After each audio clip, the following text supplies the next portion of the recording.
नमस्कार, बहुत स्वागत है आप सभी का। मैं आपके साथ प्रियंका राय। म्हारो राजस्थान में सबसे पहले बात सीएम अशोक गहलोत की, जिन्होंने करौली के बहाने बीजेपी पर जमकर प्रहार किए। फिर बात होगी तेजस्वी सूर्या की, जो कि अपने बयान पर घिर गए हैं और उन पर कांग्रेस ने पलटवार किया है। और बात होगी कांग्रेस की, जिसकी गौरव यात्रा कल मरुधरा में प्रवेश करेगी और 707 किलोमीटर का सफर तय करेगी। साथ ही बात बीजेपी की होगी, जो कि मिशन 2023 की तैयारी में जुट गई है।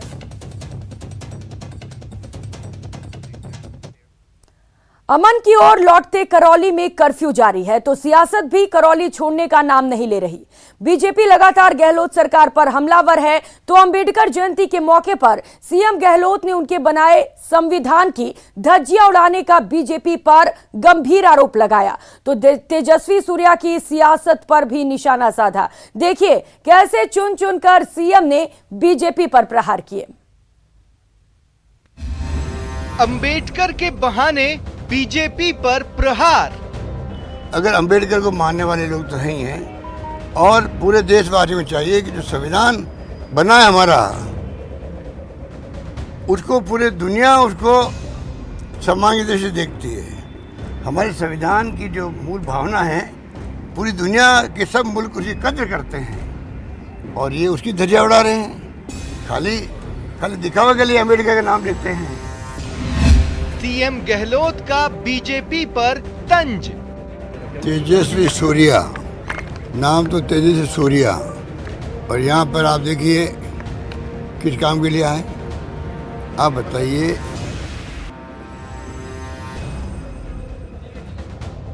करौली हिंसा के 12 दिन बाद भी सियासत जारी है। बीजेपी लगातार करौली हिंसा को लेकर सीएम गहलोत को घेरने की कोशिश कर रही है। तो सीएम ने बाबा साहेब भीमराव अंबेडकर की जयंती के मौके पर बीजेपी पर करारा तंज कसा।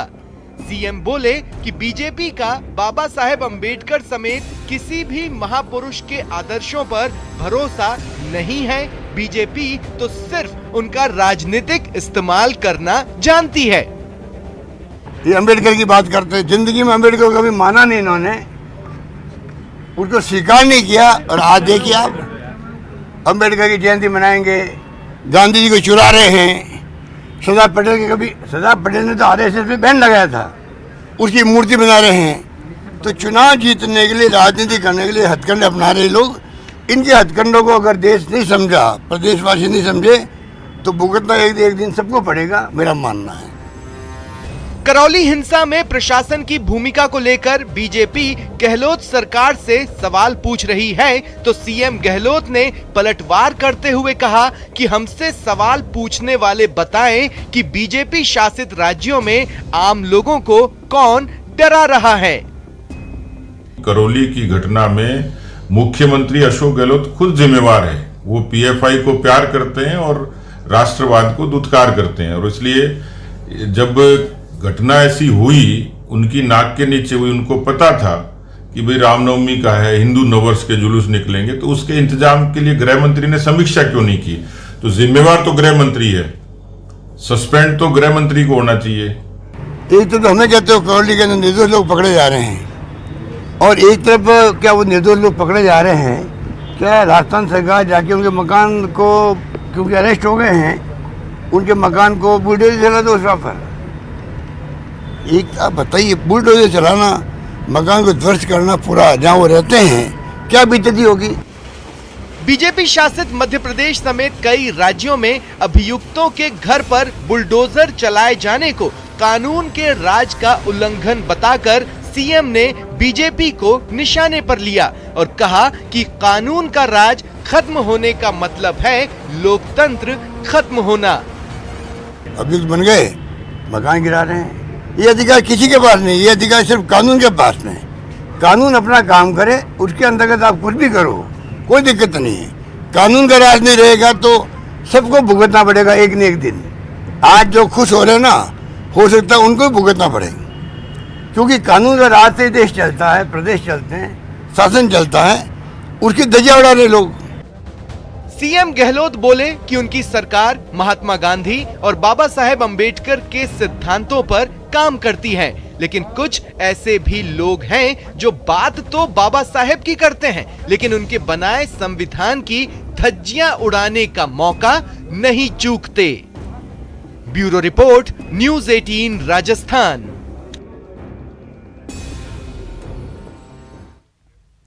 वहीं डॉक्टर भीमराव अंबेडकर की 131वीं जयंती के मौके पर सीएम गहलोत ने बीजेपी शासित राज्यों की बुलडोजर नीति पर तंज कसा। सीएम गहलोत बोले कि बगैर कोर्ट के आदेश के किसी आरोपी के घर पर बुलडोजर चलाना बाबा साहेब अंबेडकर के बनाए गए संविधान का अपमान है, क्योंकि संविधान के मुताबिक आरोपी को सजा देने का अधिकार अदालत को है, सीएम या पीएम को यह अधिकार नहीं है। महंगे हो गए हैं, बुलडोजर चल रहे हैं। ये बुलडोजर चलने वाले जो है बीमारी कहाँ से आ गई? अगर राज करने वाले बुलडोजर चलाएंगे तो अम्बेडकर का राज कहाँ रहेगा, उनका संविधान कहाँ रहेगा? हमेशा कायदा होता है, कानून का राज रहे, बल्कि फिलोसफी है कानून की तो 100 छूट जाए मुलजिम या दोषी, उसकी चिंता नहीं है, एक निर्दोष लोग में फंसना चाहिए। बड़ी कहावत। वहीं बीजेपी ने सीएम गहलोत के बुलडोजर वाले बयान पर पलटवार किया है। इसको लेकर बीजेपी प्रवक्ता अभिषेक मटोरिया ने क्या कहा, आइए आपको सुनवाते हैं। मुख्यमंत्री जहां इशारा कर रहे हैं वो हम भली भांति समझते हैं, और भारतीय जनता पार्टी के जिस प्रदेश में वो बुलडोज़र की बात कर रहे हैं, बुलडोज़र गुंडों के, बदमाशों के और जिन लोगों ने गलत कार्य किए, सरकार को नुकसान पहुंचाया, उनके घर पे चले हैं। आम आदमी के घर पे थोड़ी ना बुलडोज़र चला है। और इसका मतलब तो माननीय मुख्यमंत्री जी ये कहना चाह रहे हैं कि राजस्थान में भी अगर कोई गुंडागर्दी करे, बदमाशी करे और उनके साथ सख्ती से कोई काम करने की आवश्यकता होगी तो हम नहीं करेंगे। ये तो है प्रत्यक्ष रूप से गुंडागर्दी को, बदमाशों को बढ़ावा देने वाली बात होगी। कतई हम इस बयान का समर्थन नहीं करते। और यूपी में माननीय योगी जी ने जिन गुंडों और बदमाशों के घरों के ऊपर बुलडोजर चलाया, आम जनता में मैसेज दिया, गुंडागर्दी बदमाशी खत्म करी, आम जनता के बीच में एक बहुत बड़ा विश्वास और शक्ति पैदा करी, हम उनका पुरजोर। वहीं करौली हिंसा मामले में बीजेपी के राष्ट्रीय नेता और बीजेपी युवा मोर्चा के राष्ट्रीय अध्यक्ष तेजस्वी सूर्या मरुधरा में घिरते नजर आ रहे हैं। बुधवार को उनके दिए अमर्यादित बयान के बाद गहलोत सरकार के 2 मंत्रियों ने उन पर निशाना साधा। तेजस्वी की गिरफ्तारी की मांग होने लगी है, लेकिन बीजेपी इस मामले में पीछे हटने को तैयार नहीं दिखती। This fight has only begun. ये लड़ाई अब शुरू हुई है गहलोत जी। देखते रहिए आपका हालत क्या होगा, युवा मोर्चा का लड़ाई कैसे लड़ेगा। करौली प्रदर्शन पर घिरे तेजस्वी सूर्या। पहले उन्होंने बड़े मीठेपन से बात करी और फिर पुलिस के साथ धक्का मुक्की। देखिए, पुलिस के साथ धक्का मुक्की करना तो जवाब निश्चित मिलेगा, चाहे वो किसी पार्टी का आदमी हो, चाहे किसी जाति का हो, चाहे किसी धर्म का। तेजस्वी सूर्या की गिरफ्तारी की उठी मांग। ये हम पॉलिटिकल लोग हैं, ये प्रशासन का काम बनता है। ऐसे लोग जो गलत स्टेटमेंट दे रहे हैं, अखबारों में सस्ती लोकप्रियता कर रहे थे, तो कानून काम करना चाहिए। करौली हिंसा पर कौन कर रहा है सियासत? सांप्रदायिक सद्भाव बिगाड़ने वाली सरकार अब उन कारकों के पीछे नहीं जा रहे जिनके कारण से राजस्थान के अंदर पीएफआई जैसे संगठन सक्रिय हुए। करौली हिंसा की आग धीरे धीरे शांत होने लगी, लेकिन सियासतदान इस मुद्दे को ठंडा नहीं होने देना चाहते। धारा 144 के बाद भी जब बीजेपी नेता करौली को इंसाफ दिलाने पहुंचे तो खुद ही कानून की धारा तोड़ते नजर आए। अनर्गल बयानबाजी हुई तो बीजेपी युवा मोर्चा के राष्ट्रीय अध्यक्ष के आपत्तिजनक बयान पर मरुधरा में सियासी पारा हाई हो गया। बड़ा निंदनीय बयान है, और कोई भी व्यक्ति किसी के बारे में इस तरह के अनाप शनाप बयान देता है तो मैं उसकी निंदा करता हूं। और जो भारतीय कानून में, मैंने ये कहा है, भारतीय कानून में जो अनुमत है उसके तहत कार्रवाई की जानी चाहिए। पहले उन्होंने बड़े मीठेपन से बात करी और फिर पुलिस के साथ धक्का मुक्की। देखिए, पुलिस के साथ धक्का मुक्की करना तो जवाब निश्चित मिलेगा, चाहे वो किसी पार्टी का आदमी हो, चाहे किसी जाति का हो, चाहे किसी धर्म का। 144 का उल्लंघन हम किसी हालत में नहीं होने देंगे। सरकार अपना काम करेगी, और अगर इन्होंने दंगा फैलाने की कोशिश की या अनर्गल कुछ प्रचार करने की कोशिश की तो इनकी गिरफ्तारी मिली। करौली पर बीजेपी के इस नए मूवमेंट पर कांग्रेस हमलावर है। गहलोत कैबिनेट के 2 कद्दावर मंत्रियों ने मोर्चा संभाला तो बीजेपी भी पीछे हटने को तैयार नहीं दिखती। और सरकार हरेक अपनी कमियों के लिए भारतीय जनता पार्टी पर दोषारोपण कर रही है। मैं समझता हूं अब सरकार की कलई खुल चुकी है और सरकार की सारी बातें जनता के सामने आ जाएगी। समय का चक्र घूमेगा और ये सरकार ऐसी नस्ते नबूद होगी। अब तक के सबसे बड़ी शर्मनाक हार गहलोत सरकार की चुनाव के समय में निश्चित तौर पर होगी। करौली पर बीजेपी के प्रचार को झूठ का पुलिंदा बताने वाले कैबिनेट मंत्री विश्वेंद्र सिंह इस मामले में बीजेपी पर संवेदनहीन राजनीति का भी आरोप लगाते हैं। ये लोग कहाँ तो गरीबों को देखने जा रहे थे और गरीबों को देखने जाने की बजाय आप 5 सितारा होटल में रुक गए और रात को 3 बजे तक पार्टी चली वहाँ। ये बड़े शर्म की बात है। तो ये बीजेपी का मखौटा आपको सामने आ गया। करौली कांड को लेकर सीएम गहलोत भी बीजेपी पर सीधे सीधे निशाना साध चुके हैं। खासकर बुधवार को करौली में बीजेपी के प्रदर्शन और पुलिस से झड़प के बाद प्रदेश की सियासत तेजी से बदल रही है। बीजेपी का आरोप है कि कांग्रेस तुष्टीकरण की राजनीति कर रही है, तो कांग्रेस बीजेपी पर 2023 की जंग के लिए प्रदेश में ध्रुवीकरण करने का गंभीर आरोप लगा रही है। यानी करौली में हिंसा वाली आग भले ही बुझ जाए, लेकिन इस पर सियासत अभी खत्म होती नहीं दिखती। Bureau report, news 18 Rajasthan. और रुक लेते हैं बड़ी खबर का। करौली से इस वक्त की बड़ी खबर सामने आ रही है, जहां पर 17 अप्रैल तक के लिए कर्फ्यू को बढ़ा दिया गया है। अगले 2 दिन कर्फ्यू में 12 घंटे की ढील दी जाएगी। सुबह 6 बजे से लेकर शाम 6 बजे तक सभी बाजार खुले रहेंगे। 15 और 16 अप्रैल को 12 घंटे की ढील दी जाएगी। ढील के दौरान शहर में वाहनों के प्रवेश की भी छूट होगी। और भी ज्यादा जानकारी के साथ सहयोगी धर्मेंद्र करौली से इस वक्त हमारे साथ जुड़ चुके हैं। धर्मेंद्र, लगातार जो कर्फ्यू का समय है वो बढ़ाया जा रहा है। अब 17 अप्रैल तक के लिए कर्फ्यू लगा दिया गया है। क्या वजह है इसके पीछे? कितनी परेशानी हो रही है लोगों को वहां पर?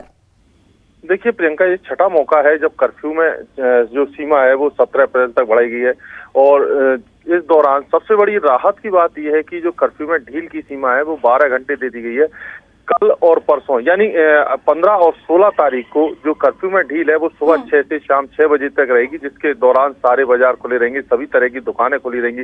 इससे भी बड़ी राहत की बात यह है कि कर्फ्यू में ढील के दौरान शहर में अंदर वाहनों को प्रवेश की अनुमति नहीं थी, जो अब वाहनों की प्रवेश की अनुमति भी दी गई है। लेकिन सबसे बड़ी जो परेशानी का सबब है वो ये है कि इस समय सावों का दौर है और शादी विवाहों का शुरुआत हो चुकी है। तो जो शादी विवाहों का आयोजन है कर्फ्यू के कारण उन लोगों को परेशानी का सामना करना पड़ रहा है। लोग यही उम्मीद कर रहे हैं कि जल्द से जल्द ये कर्फ्यू का दौर खत्म हो, जिससे उन्हें राहत मिले। जी प्रियंका। धर्मेंद्र, ये भी बताया जा रहा है कि वाहनों के प्रवेश को भी छूट दे दी गई है। क्या इसके लिए कोई गाइडलाइन तैयार की गई है?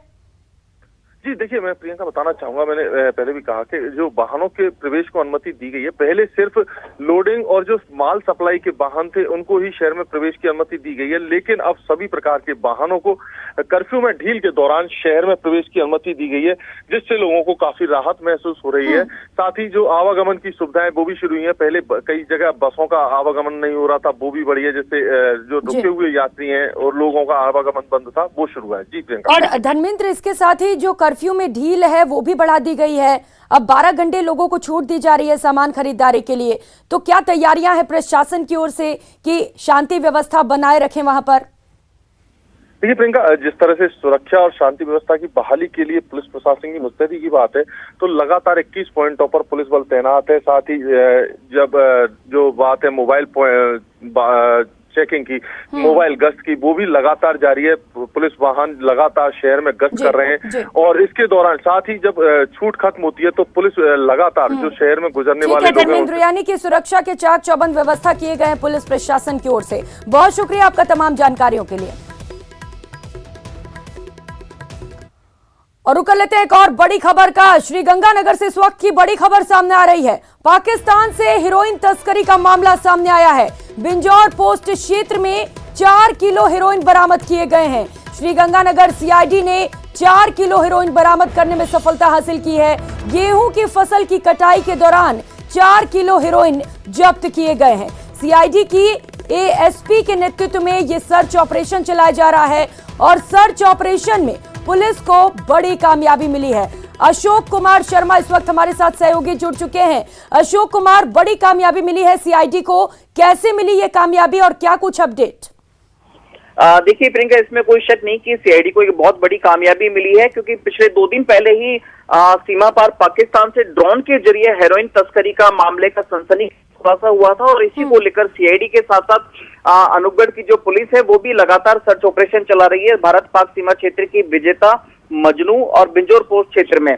आज उसी सर्च ऑपरेशन के तहत श्री गंगानगर सीआईडी की विशेष शाखा के एडिशनल एसपी दीक्षा कामरा के नेतृत्व में सर्च ऑपरेशन चलाया जा रहा है और खेत में गेहूं की कटाई के दौरान आज एक बैग में 4 अलग अलग पैकेट मिले और जिसमें 4 किलो हेरोइन मिली है। तो इस तरह से अभी तक तकरीबन 35 किलो से ज्यादा हेरोइन बरामद की जा चुकी है, जो ड्रोन के जरिए सीमा पार पाकिस्तान से भारतीय सीमा क्षेत्र में डाली जा रही थी या ड्रॉप की जा रही थी। मामले को लेकर सीआईडी के द्वारा 3 लोगों को अरेस्ट किया गया है, वहीं 2 लोगों को राउंड अप करके भी पूछताछ की जा रही है कि पूरा के पूरा ये जो नेक्सस चल रहा था सीमा पार पाकिस्तान से, उसका नेटवर्क कितना बड़ा है और कितने समय से ये चल रहा था। जी अशोक, जैसा कि 4 किलो हेरोइन अभी जब्त किया गया और आपने बताया कि कुल 35 किलो हेरोइन अब तक मिल चुके हैं, तो यानी कि ये अंदेशा है कि एक बड़ा गिरोह इसमें शामिल हो सकता है और जिस तरीके से आरोपियों की गिरफ्तारी हुई है, पूछताछ की जा रही है, तो क्या ये माना जाए जल्द ही बड़े गिरोह का पर्दाफाश भी हो सकता है? अशोक बिल्कुल प्रियंका, देखिए पंजाब के जो तस्कर हैं वो पाकिस्तानी तस्करों के संपर्क में थे, क्योंकि पंजाब में बहुत ज्यादा सख्ती होने की वजह से पाकिस्तानी तस्करों ने राजस्थान के अंतर्राष्ट्रीय सीमा क्षेत्र को चुना तस्करी के लिए। और ठीक है अशोक, तो अभी फिलहाल आरोपियों से पूछताछ जारी है और हो सकता है जल्द ही खुलासा हो सके। आप नजर बनाए रखिए। बहुत शुक्रिया आपका तमाम जानकारियों के लिए।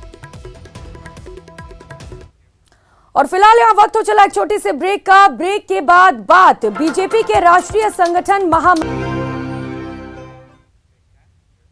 ब्रेक के बाद आप सभी का स्वागत है और अब बात बीजेपी के मिशन 2023 की तैयारी की। बीजेपी संगठन की दरारों को भरने में जुट गई है। पार्टी के राष्ट्रीय संगठन महामंत्री बीएल संतोष ने आज टीम और सतीश पूनिया के साथ मैराथन बैठक की। इस मीटिंग में उन्होंने अगले साल होने वाले चुनाव की व्यू रचना तैयार की। इस मीटिंग में कार्यकर्ताओं को निर्देश दिए गए कि वो आम जनता का फीडबैक ले और बीजेपी किन मुद्दों को सरकार के सामने उठाए ये भी जनता से पूछे। कार्यकर्ताओं को ये भी जिम्मेदारी दी गई कि केंद्र सरकार के कामकाज को जन जन तक पहुंचाया जाए। बीएल संतोष का ये दौरा ऐसे वक्त हो रहा है जब करौली हिंसा को लेकर बीजेपी हमलावर है और गहलोत सरकार को घेरने की नीति को लेकर अमल में ला रहा है। माननीय संगठन मंत्री जी बीएल संतोष जी ने आज भारतीय जनता पार्टी के कार्यकर्ताओं की जो पदाधिकारियों की मीटिंग ली, कार्यकर्ताओं में एक नई जान फूंकी। और आप जानते हैं, पूरा देश जानता है, राजस्थान जानता है कि कांग्रेस की सरकार बुरी तरह से फेल है। चारों तरफ अशांति का माहौल है। की स्थिति और परिस्थिति चारों तरफ से बनी हुई है। आज हम देख रहे हैं महिलाएं सुरक्षित नहीं है, नौजवान सुरक्षित नहीं है, किसान सुरक्षित नहीं है, यानी कि कांग्रेस राज में कोई भी सुरक्षित नहीं है। यह हालात राजस्थान के हो गए। चारों तरफ हिंदुओं को गुमराह करना, धारा 144 कोटा में लगाना, भरतपुर में लगाना और करौली में क्या हुआ ये सब आप देख रहे हो। निश्चित रूप से 3 चरण के अंदर ये बैठक होगी। पहली बैठक के अंदर प्रकोष्ठों के संयोजक, दूसरी बैठक के अंदर प्रदेश के पदाधिकारी, तीसरी बैठक के अंदर मीडिया है, सोशल मीडिया है, आईटी है और नई ऊर्जा भरने का काम राष्ट्रीय संगठन महामंत्री जी करेंगे।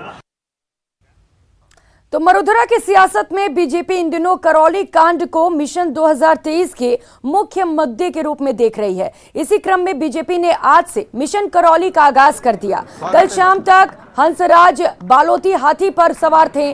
गुरुवार की सुबह उन्होंने बीजेपी ज्वाइन कर लिया। बीजेपी कार्यालय में भाजपा प्रदेशाध्यक्ष सतीश पूनिया ने हंसराज बालोती को पार्टी की सदस्यता ग्रहण कराई। पूनिया बोले, बालोती के भाजपा में आने से करौली जिले की 4 सीटों पर भाजपा को फायदा होगा और हिंदू हितों का संरक्षण होगा। वहीं हंसराज बालोती बीजेपी में विश्वास जताते हुए खुद को हिंदुत्व का बड़ा परोपकार बताने से भी नहीं चूके।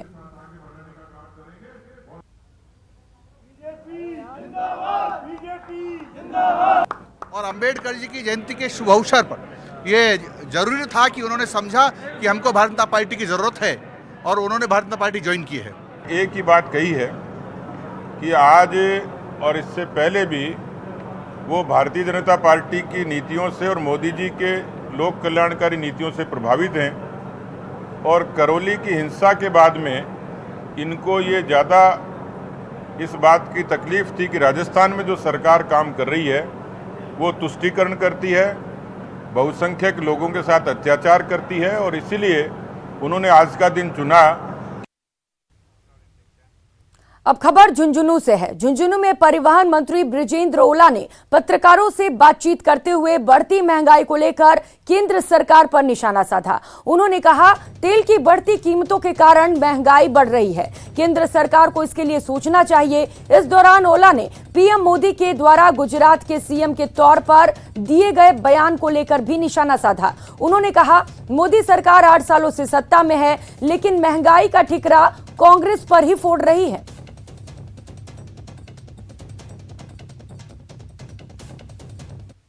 जब मनमोहन सिंह जी प्रधानमंत्री थे और हमारे वर्तमान प्रधानमंत्री उसमें गुजरात के मुख्यमंत्री थे, तो उन्होंने कहा था कि वो जो तेल है और डॉलर है वो मनमोहन सिंह जी की उम्र को पार कर जाएगी। अब तेल है वो हमारे प्रधानमंत्री जी की उम्र से दुगनी कीमत पर। और अब बात कांग्रेस कमेटी द्वारा आयोजित आजादी की गौरव यात्रा की। ये यात्रा कल राजस्थान गुजरात बॉर्डर पर पहुंचेगी। बताया जा रहा है कि यात्रा के स्वागत के लिए मुख्यमंत्री अशोक गहलोत, कांग्रेस प्रदेश प्रभारी अजय माकन और पीसीसी चीफ गोविंद सिंह डोटासरा डूंगरपुर स्थित रतनपुर बॉर्डर पहुंचेंगे और आयोजित जनसभा को संबोधित करेंगे। आपको बता दें कि 6 अप्रैल को साबरमती स्थित गांधी आश्रम से शुरू हुई 1013 किलोमीटर की यात्रा राजस्थान में सबसे लंबा 707 किलोमीटर का रूट तय करेगी। साथ ही इस यात्रा के दौरान सेवा दल कार्यकर्ता सरकार की फ्लैगशिप योजनाओं और बजट घोषणाओं की जानकारी भी जन जन तक पहुंचाएंगे।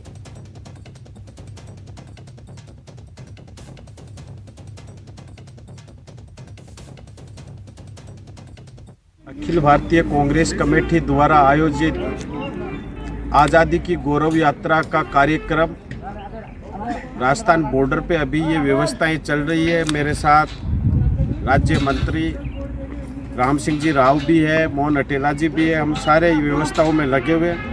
6 अप्रैल से ये जो यात्रा शीर्ष नेतृत्व आदरणीय सोनिया गांधी जी के मंशा के अनुरूप प्रारंभ हुई थी साबरमती आश्रम से, और ये एक सद्भाव का संदेश लेकर राजघाट दिल्ली तक 1100 किलोमीटर की यात्रा है, जिसमें से 707 किलोमीटर ये राजस्थान में तय होनी। और यहाँ रुकेंगे एक छोटे से ब्रेक के लिए, कहीं मत जाइएगा, लौटेंगे फौरन।